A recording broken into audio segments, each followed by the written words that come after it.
capacity, inflation goes up, interest rates go up, exchange rate goes up, you go out of business.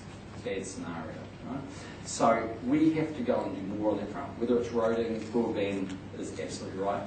We want to lift productivity in the farm, as you all know. A very important part of that is around rural broadband and ultra-fast broadband and reliable broadband. But water's the same.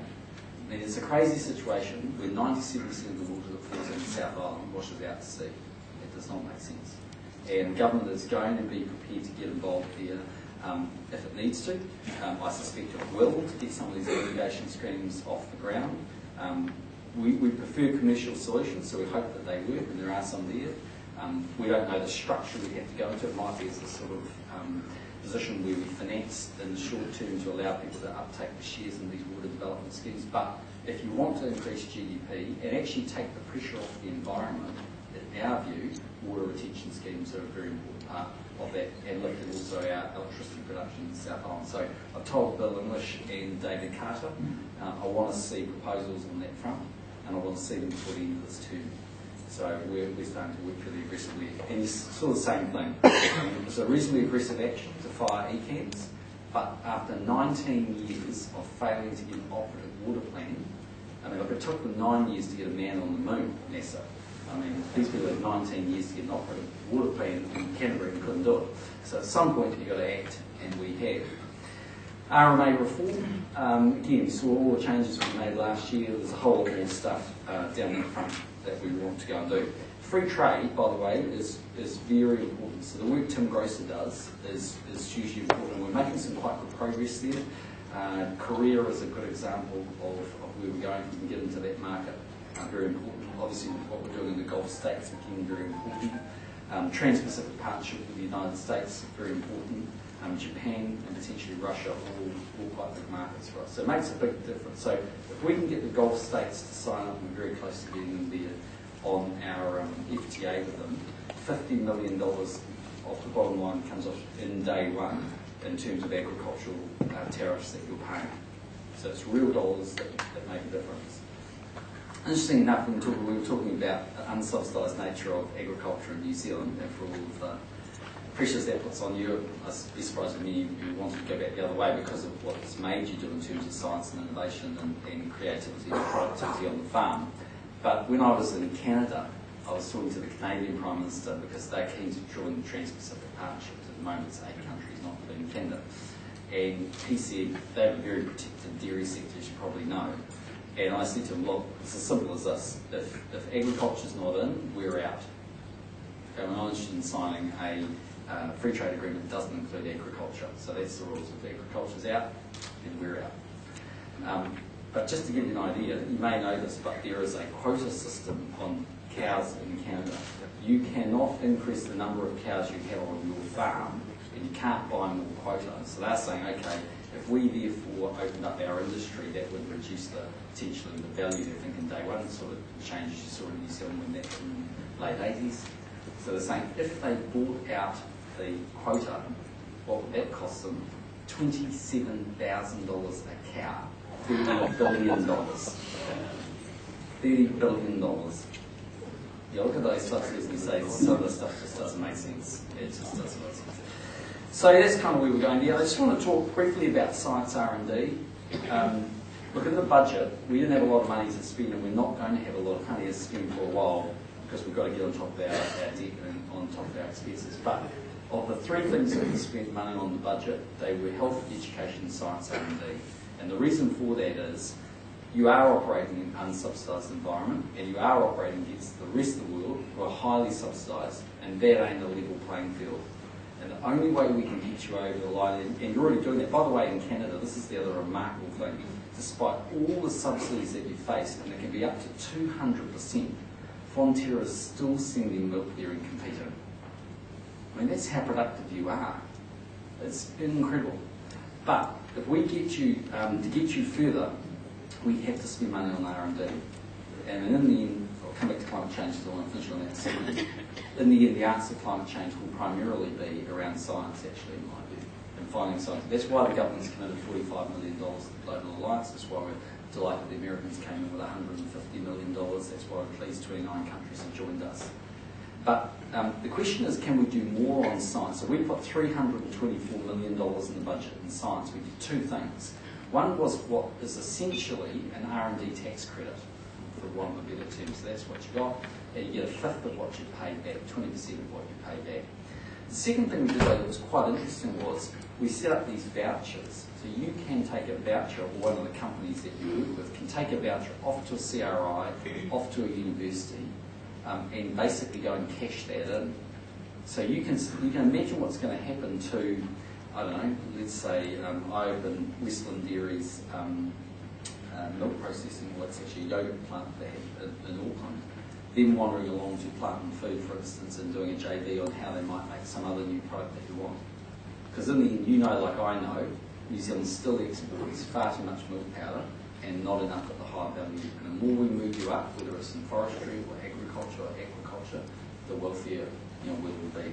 And that includes retaining more scientists, educating more scientists, all of those kinds of things.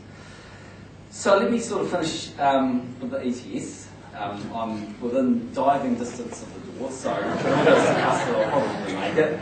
And if I don't, well, it's been a fun ride. So this is what I genuinely think. I think firstly, you're not always going to win the debate on science. So some people will say the science is a load of rubbish, it's unproven, and I just don't believe it. And the climate's been changing for lots of times, and it'll continue to change in the future. And then you get a bunch of other people who will say climate is definitely changing as a result of what's happening in the world. And then the vast masses, by the way, live in the middle and don't have a clue. Their eyes roll over, and they think ETS is something that was invented 40 years ago, phoning home. They just don't have a clue what is going on with all this stuff. So this is what I think. I think that human-induced climate change is happening. I think it's happening primarily because we can actually measure, funnily enough, the CO2, nitrate and methane emissions in the world. And actually measure those quite accurately. And the reason that the world is changing, in my view, is nothing terribly brilliant about it. It's just that we used to have 1 billion people on the planet, we now have 6 billion, and we're on our way to 9 billion. And they just are doing more. China last year bought more cars than the United States.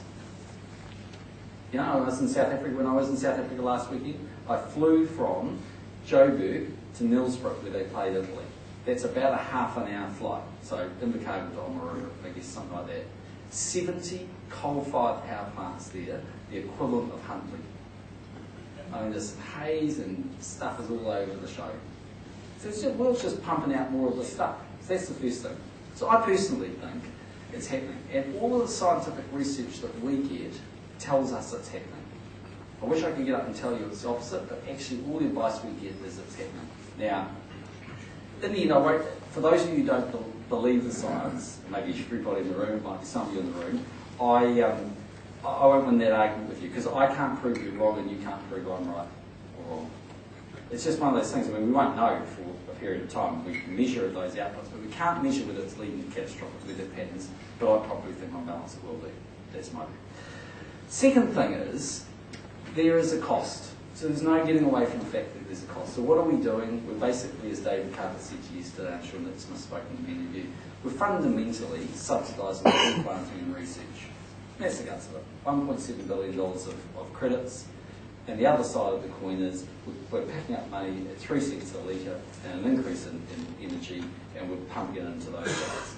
And we actually lose $800 million for the first 5 years, but over time, if nothing else changes, if there were no additions to the scheme and no changes to the abatement rates, we're about equal. Third thing is, well, why don't we just stop? Well, the answer is you, the taxpayer, would still have to pay, by the way, the $1.7 billion, or we'd have to take the credits off the farmers or the foresters. So would we do that? Well, 1 in 2 of those forests are actually owned by farmers. And the problem I have is this. I'm a man of my word, and we come from a party that's property rights. And I campaigned in 2008 about forest owners getting those credits. I mean, in the end, we believe, and I still believe, that one of the fastest ways to reduce our costs overseas, ultimately, are for us to grow more trees. So, yep, I could walk away from it, but the row would be ferocious on the other side, because I'd literally be taking $1.7 billion off them. So the only other option I've got is I pay for it. Next thing is, what's going to happen around the world? So the answer is it getting weaker? Well, actually, that's not the evidence we get. See, I personally think, hopefully, we'll be a long-term government and we'll be there for a while. So 2012, are we going to be sitting around the world doing something? My view is yes. See, this is what I think is going to happen. I think we're going to have a Copenhagen-type solution, actually. It won't be Kyoto. I don't think there will be CP2. I don't think we'll be writing checks out to the rest of the world. I think every country's going to sit around and say, this is what I'm prepared to commit to. Right? And it'll be whatever it'll be. It'll be some number, and we'll sit there and commit to that. So the question is, would New Zealand be prepared to commit to 0? We're not interested, and we're not getting involved. And what would be the impact of that? And the answer is, I think it will affect our trade taxes. And it's not just me. We don't just sit around there trying to make life difficult for farmers. It's actually, the tin grocers of the world, the people that we deal with, that's what they tell us. And I know some people will say, well, that's not true, but just even in the stuff that we're seeing, Tesco's and Sainsbury's starting to put carbon footprints on all their products, coming down to New Zealand, going through Villa Maria and the wineries to see how sustainable they are. That's the world that we live in.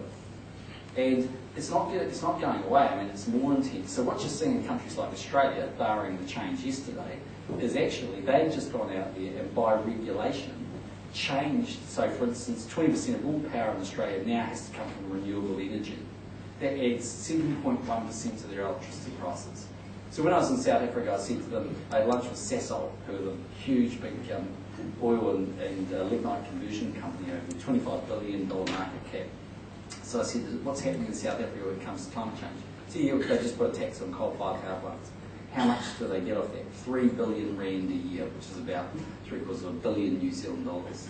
What are they doing with it? Are they recycling into clean energy or whatever? No, they're just collecting money. So it's not just there, it's kind of everywhere. 29 of the 38 countries that have Kyoto have net ETS.